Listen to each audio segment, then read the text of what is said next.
Our next reading is measures of leverage. And these are the specific learning outcome statements. I think total of 7 or 5, maybe yes, 5. Okay, now let us discuss these briefly and then we'll go straight to the end of chapter questions from your curriculum. Define and explain leverage, business risk, sales risk, operating risk, and financial risk, together with classification of risk or classifier risk. This is any unforeseen event that might prevent an organization from achieving its objectives. So let us first discuss what is leverage. This is a famous statement given by the famous scientist Archimedes. He said, "Give me a lever long enough and a fulcrum strong enough, and I will move the earth." And he was right. He was absolutely right. This is fulcrum, called pivot in physics. This is the point where you are exerting your torque or force. This force, the rotation effect of this force, will be magnified the longer is the arm. The longer is the moment arm, or this distance between the fulcrum or the pivot to the point of the action of the force. The longer the distance, the more power would be exerted on any object. Now you can try this yourself. Let's say if you have to open a door, I'm giving you the top view of the door. This is the knob. Now this is the pivot around which the door can rotate, right? Now if you want to open or close, try opening and closing from this point. You will have to put a lot of effort to open or close. Try putting your effort here. Less effort is required to open or close. If you try exerting effort here, as you keep on moving away from the pivot, from the fulcrum, you will have to exert less force. Why? Because the moment arm, or the distance from the pivot to the point of action of the force, is increasing. The farther you are from the pivot, a little force would be enough to cause swing, enough to cause a larger torque. This idea is called leverage. So this scientific or a concept studied in physics, it can be applied to the world of business as well, in the corporate world as well. Leverage in businesses means fixed cost. Fixed cost, or probably talking from the financial side, financial leverage, interest cost, fixed interest cost. If you have major proportion of your cost represented by the fixed cost like rent, depreciation, property taxes, senior executive salary, insurance, etc. Such costs gives you a power to generate more revenues than the smaller organization. Smaller organizations will have lower fixed costs. They might have lower interest cost, lower financial charges. So resultantly, they will have less power to generate revenue. But a larger business will employ more extensive physical facility, larger investments in facilities. Resultantly, there will be more fixed cost. This fixed cost and the interest cost represents the power that the larger organizations can use to generate much more revenue, much more profit than the smaller organization. So that's the idea. Leverage involves fixed costs in the form of fixed operating cost or the fixed interest cost. This gives companies the power to generate more revenues, more profits than smaller organizations.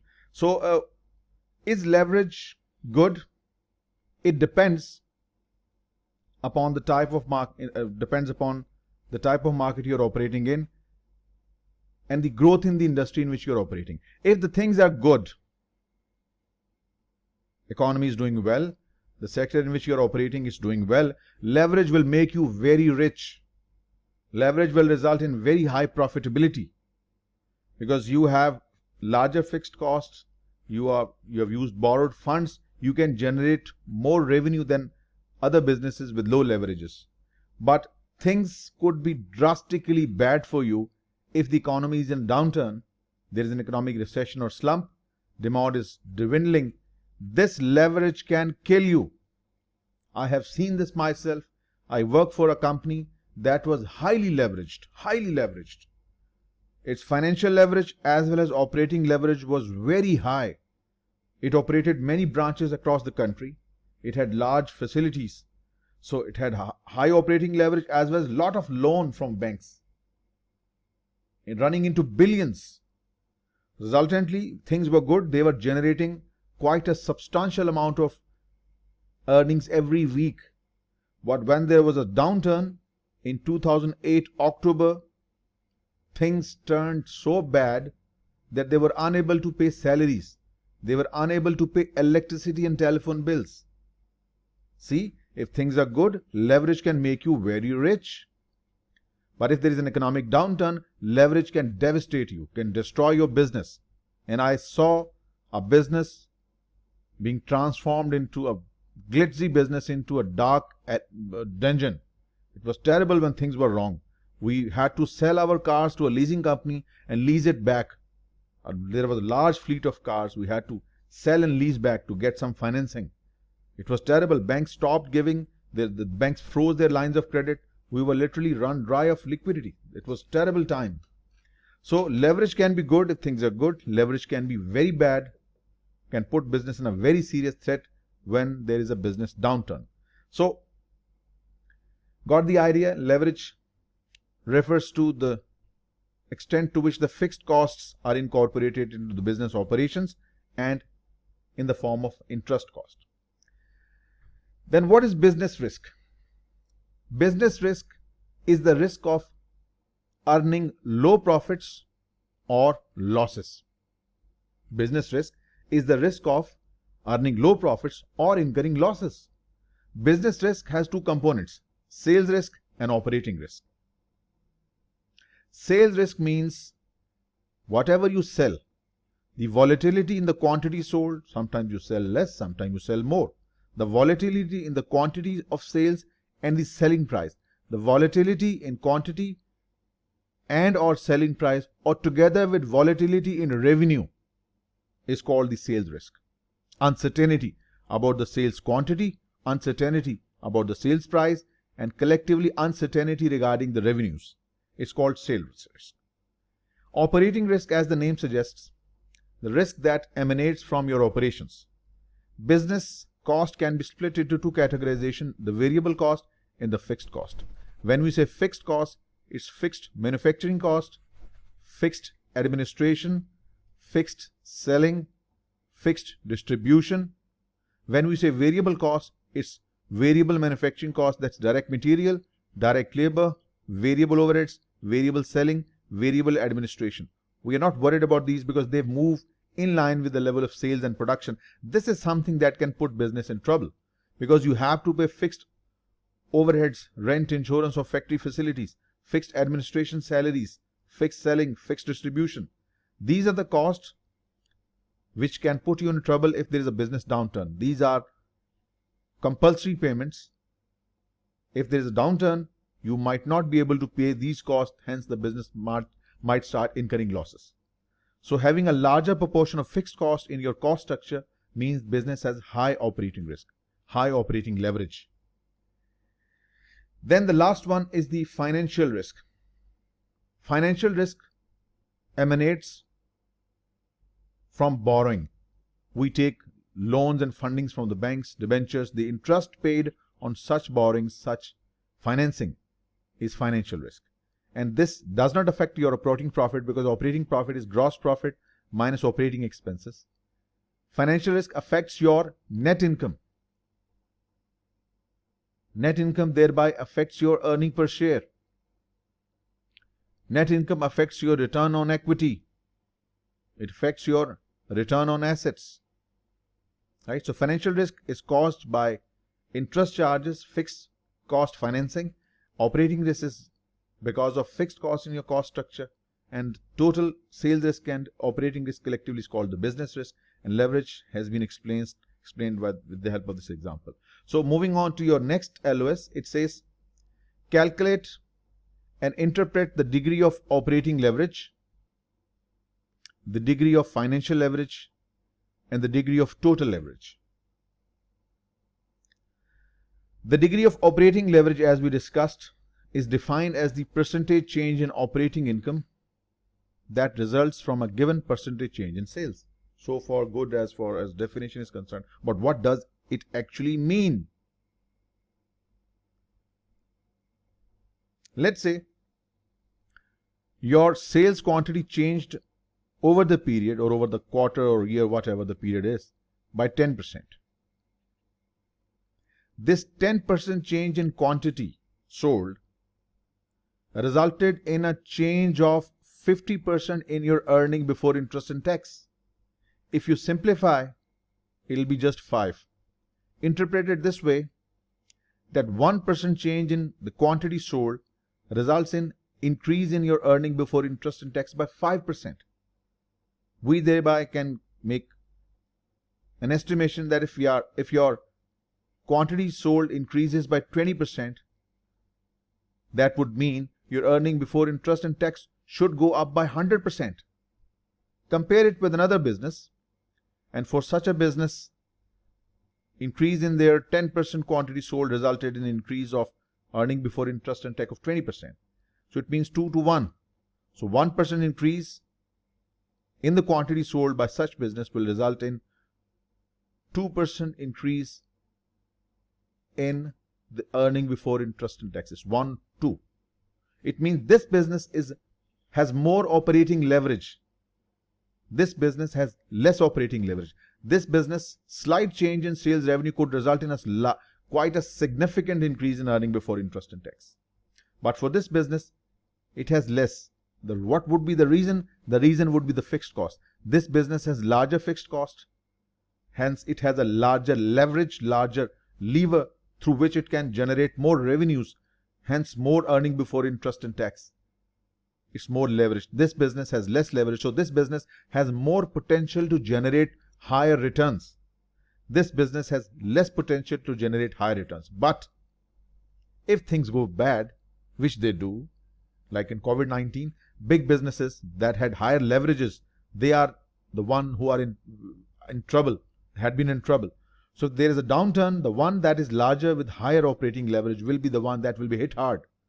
How come? If the sale falls by 10%, your earning before interest and tax falls by 50%. A massive decrease. But for this business, if the quantity of units sold falls by 10%, earning before interest and tax falls by just by 20%. So this will be hit less harder. But the business with the higher operating leverage, this will be hit hardest. So this is one of the formulas you will use. Next formula, it is basically the prefixed cost income upon post fixed cost income. Prefixed cost income upon post fixed cost income. This is one of the alternative ways to measure leverage.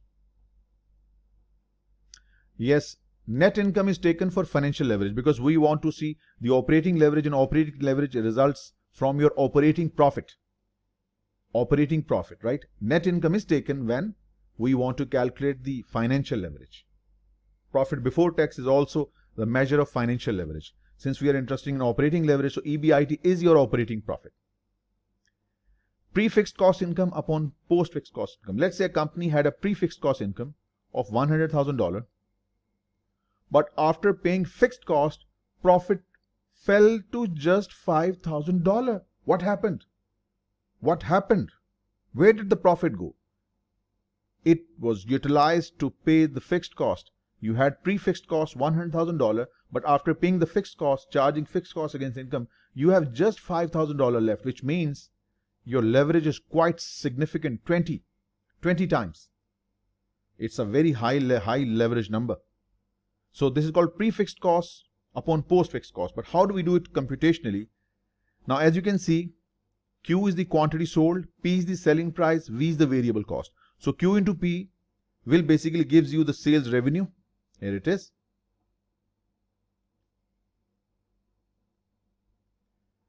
Q multiplied by P gives you sales revenue. Q multiplied by V, quantity sold multiplied by variable cost per unit, gives you the total variable cost. So sales minus total variable cost. It is also called contribution. Those who have studied accounting, they would know that it is contribution. Sales minus total variable cost is contribution. It is also called the prefixed cost income, right? Then from this contribution, sales minus total variable cost, if you deduct the fixed cost, right? Sales minus total variable cost minus fixed cost, this gives you the post-fixed cost income. So prefixed cost upon post-fixed cost, this is the formula that you can alternatively use to calculate your degree of operating leverage, just like the example I gave you. So higher this number, it means the more leveraged, more operational leverage a business has, right? You can see the difference. Without fixed cost, your profit was $100,000. But when you paid your fixed cost out of your contribution, remember gentlemen, an important arrangement, you might not need it in CFA, but it's a helpful formula. Contribution is equal to sales minus all the variable cost. All, mind the word all the variable cost across the company. When I say all the variable cost, that means direct material, direct labor, variable overheads, variable selling, variable administration, all those variable costs that change with the level of output and sales. So contribution is sales minus all the variable cost. This is in the numerator. It is also called the prefixed cost income. So we have $100,000 contribution, but after paying the fixed cost, see, numerator, denominator is the same except F. So when you deduct fixed cost, the income falls from 100,000 to just 5,000. It has been, all the profit has been taken away by the fixed cost. It means this business has a very high operating leverage, right? So this is the formula. Either you might be using this one or this one, depending upon the information or data given. Next LOS, same LOS, now it relates to degree of financial leverage. Degree of financial leverage is interpreted as the ratio of percentage change to net income after tax income, earning before tax, EBT, someone said EBT, earning before tax, after interest, or net income, to the percentage change in EBIT. This is the formula that you can use. Percentage change in EPS or percentage change in net income, EPS or net income, upon percentage change in EBIT. Your EBIT changed by 10% over the period, and it has resulted in EPS change of 35%.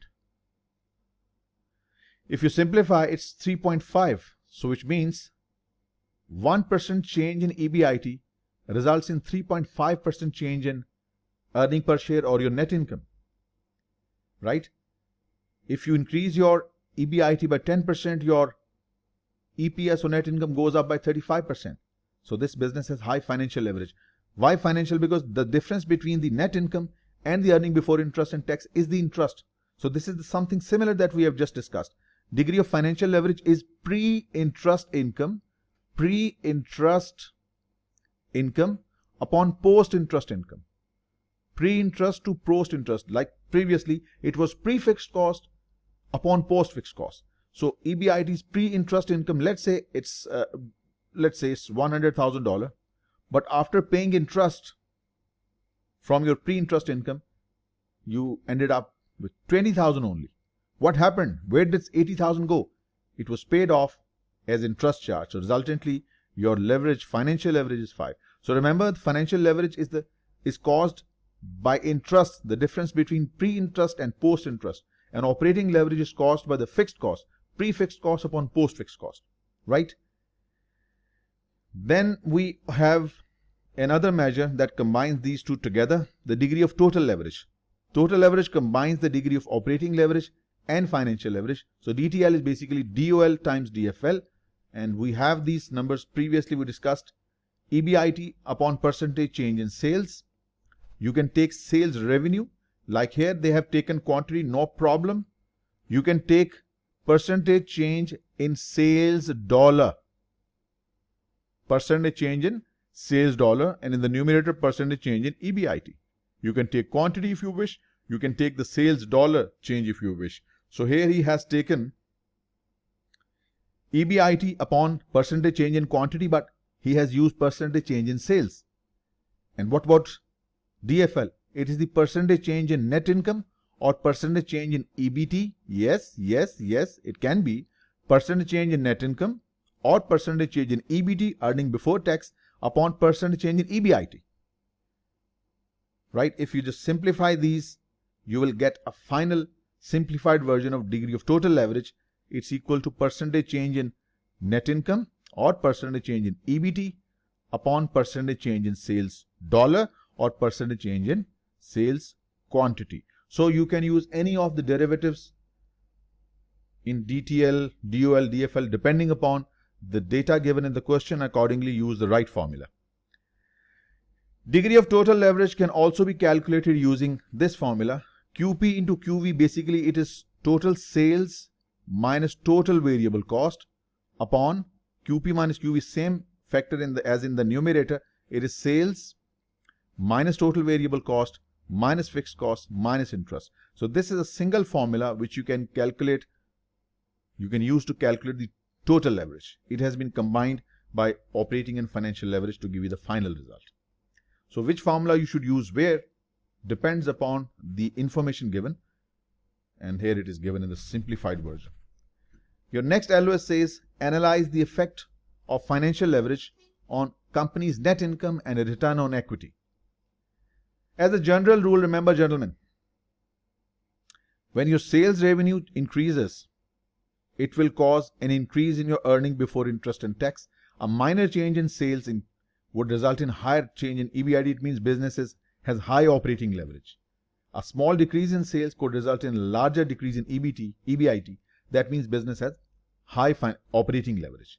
Now the next link between EBT and EBT and EBIT, or you can say net income, a minor change in EBT could result in a major change in earning before interest, earning before tax or net income. It means business has financial leverage is between EBIT and EBT.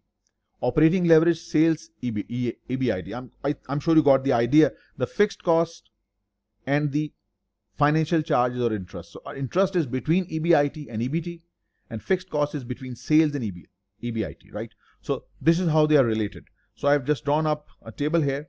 So as a general rule, remember, financial leverage is significantly increases the risk of potential reward to the common shareholders. If financial leverage is high, the business has the potential to generate high earning before tax or net income.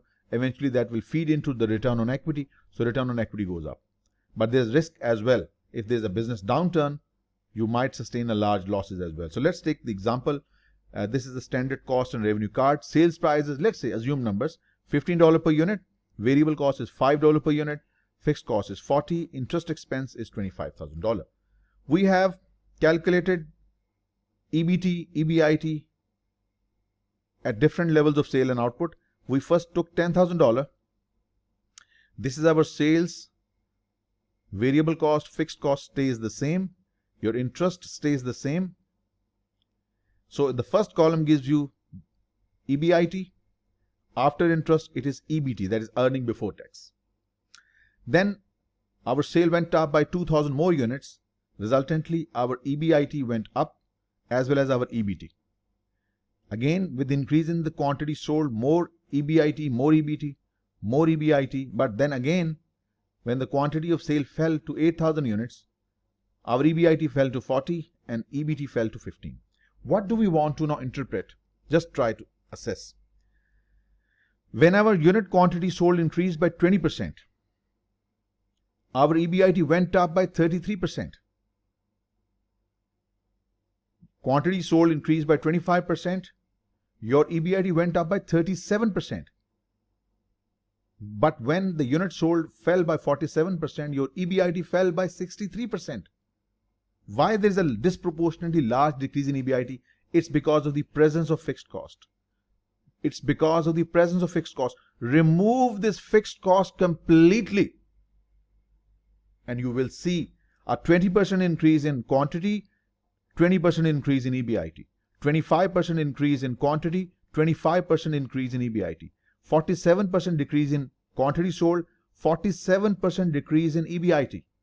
Why there is a disproportionate increase or decrease? It's because of the presence of the fixed cost.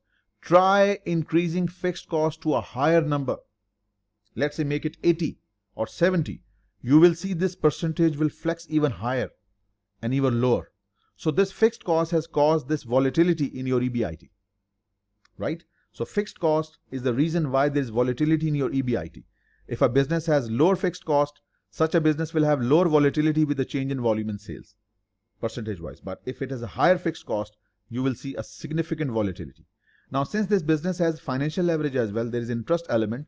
And this interest element, you can see when the EBIT went up by 33%, because of presence of interest, your EBT went up by 57%.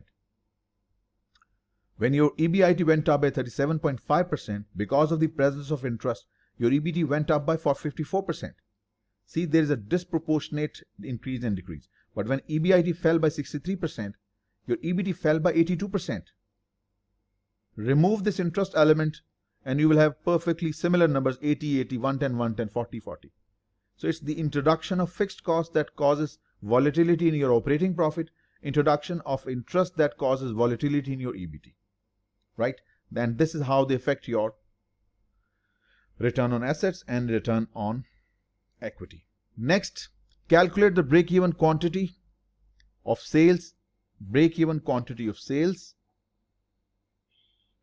and determine the company's net income at various sales levels. We discussed this in the previous slide. Let's take an example. A manufacturer's product has a unit selling price of 0.60, a unit variable cost of 0.20, and a fixed cost of $10,000. As I just told you a little while earlier, contribution is sales minus all the variable cost. This is your unit selling price, 0.60, and this is your unit variable cost. 0.60 less 0.20. This is called the unit contribution margin. This is what you earn by selling one unit. This is the break-even chart. We take units on the x-axis and we take cost and revenues on the y-axis. Now let us try to construct these individual cost and revenue functions. Your fixed cost stays the same no matter whatever the level of output or sales be. Fixed cost is 10, 10, 10, 10, 10, 10 for all the level of output. Okay. Let us plot variable cost. Variable cost per unit is 0.2. So if you produce 10,000 units, 10,000 times 0.2 is going to be 2,000. 10,000, 20,000 times 0.2, 15, 25,000 times 0.2, and 30,000 times 0.2. This is the variable cost function curve. If you add these two, fixed cost plus variable cost, there will be a parallel shift in this variable cost line and it will be redrawn from here. Now this line here, it's the sum of fixed cost and variable cost. Collectively it's called the total cost. Total variable cost plus fixed cost. Still the picture is not clear unless we have the revenue function plotted thereon. Since the revenue is steeper, every unit we produce takes in $0.2, but every unit we sell brings us $0.60. So this line curve would be steeper. This, why? Because it's 0.2 per unit. It's 0.60 per unit, thereby giving you the total revenue. Now can you compare this? Of course. In this region, your total cost is more than total revenue. Resultantly, you incur loss here. This is the region of loss. At this point where the total revenue and total cost are equal, this is called the break-even point. No profit, no loss. But this region here, in this region, your total revenue is greater than total cost. It means this is the region where you earn profit. So it means this is the point where there is no profit, no loss, and this is the point in revenue where there is no profit, no loss. So when you sell 25,000 units, the revenue generated is equal to the cost, total cost, or in other words, when the revenue is $15,000, the profit and loss is, in other words, there is no profit and loss. If you sell 25,000 units, no profit, no loss, or if your revenue is $15,000, there is no profit, no loss. So do we need to draw a graph every time? No. You have a formula, a very straightforward formula. Break even, operating break even, it is equal to fixed cost upon unit contribution margin. What is your fixed cost? $10,000. What is the unit contribution margin? The unit contribution margin is the difference between unit selling price minus all the cost, unit variable cost. Mind the word, I emphasize on the word all, because all means all variable cost across the firm that changes with the level of output and sales. So 0.60 less 0.20, it includes all the variable cost per units. So UCM is in the denominator 10,000 upon 0.40 gives you 25,000 units. So these 25,000 units represent the break-even quantity. If you sell these many units, no profit, no loss. What if I want to calculate the break-even revenue?